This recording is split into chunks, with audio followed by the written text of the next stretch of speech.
గుంటూరు నగరాన్ని క్లీన్ సిటీగా తీర్చిదిద్దే యజ్ఞంలో ప్రజలు భాగస్వాములు కావాలని జిల్లా కలెక్టర్ నాగలక్ష్మి పిలుపునిచ్చారు. పరిసరాల పరిశుభ్రత మనందరి బాధ్యత అని స్పష్టం చేశారు.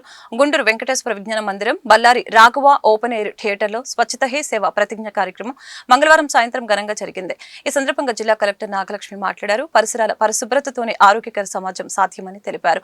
ఈ నెల 17వ తేదీ నుంచి అక్టోబర్ 1వ తేదీ వరకు జరిగే స్వచ్ఛత హీ సేవ కార్యక్రమాన్ని విజయవంతం చేయాలని కార్పొరేషన్ ఉద్యోగులకి సూచించారు. ఈ కార్యక్రమాన్ని ఒక ఉద్యమంలో చేపడతామని అన్నారు.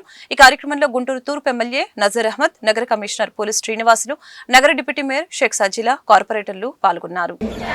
మరియు దీనికోసం సమయం కేటాయిస్తానని ప్రతిజ్ఞ చేస్తున్నాను. నేను సంవత్సరానికి 100 గంటలు, వారానికి 2 గంటలు స్వచ్ఛందంగా పరిశుభ్రత కోసం పనిచేసి పరిశుభ్ర ఆంధ్రప్రదేశ్ సాధించే సంకల్పానికి కట్టుబడి ఉంటాను.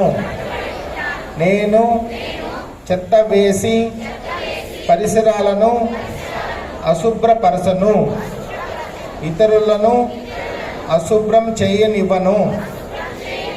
నేను, నా కుటుంబం, నా ప్రాంతం, నా ఊరు మరియు నా పని ప్రదేశాన్ని పరిశుభ్రంగా రోడ్డు మీద వర్కర్ తీసుకెళ్లేలాగా పెట్టాలి, కానీ రోడ్డు మీద ఇంకెవరో పని ఊడ్చేది వాళ్ళు చేసుకుంటారు అనే టైప్లో వదిలేసుకోకుండా వాళ్ళు కూడా ఇన్వాల్వ్ అవ్వాలి.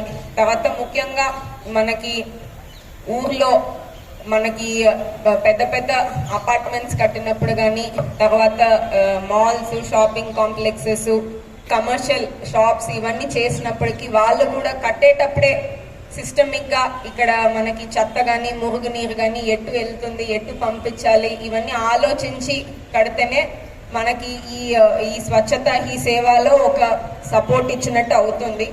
మనము కట్టే వరకు కట్టేసి రిమైనింగ్ అంతా మున్సిపల్ వాళ్ళది అని వదిలేకుండా ప్రతి ఒక్క సమస్యకి ఒక ఎండ్ టు ఎండ్ సొల్యూషన్ అనేది చూడడానికి ముందుకు రావాలి. తర్వాత మనం వాడేవి కూడా అందరు కూడా చూసినట్లయితే అన్ని చాలా ఐటమ్స్ రీసైకిల్ చేసేయడానికి అవకాశం ఉంటుంది. కిచెన్లో వచ్చే వేస్ట్ అంతా కూడా మనకి కంపోస్ట్ చేసే అవకాశం ఉంటుంది. సో ఇండివిజువల్గా కూడా కొంచెం మనము దృష్టి పెడితేనే, ఎందుకంటే మన ఊర్లో కానీ అన్ని చోట్ల జనాభా ఎక్కువ ఉంటే ఖచ్చితంగా దానికి తగినట్టు వేస్ట్ అనేది కూడా డైలీ జనరేట్ చేస్తూ ఉంటాము.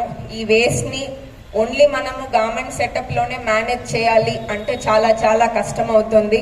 సో మనము ఖచ్చితంగా మనమే ఎక్కడన్నా బయటకు వెళ్ళాము, లేకపోతే ఒక 2 వీలర్లో వెళ్తున్నాము, ఏదైనా తిన్నాక దాన్ని అలాగే రోడ్లో పడేయడము, ఇంకెక్కడో ఒక టూరిస్ట్ ప్లేస్కి వెళ్ళాము, ఒక చిన్న ఊర్లో ఏదో ట్యాంక్ ఉంది, లేకపోతే ఏదో ఫారెస్ట్ ఏరియాకి వెళ్ళాము, అక్కడ కూడా ప్లాస్టిక్ బాటిల్ని అక్కడే పడేయడము.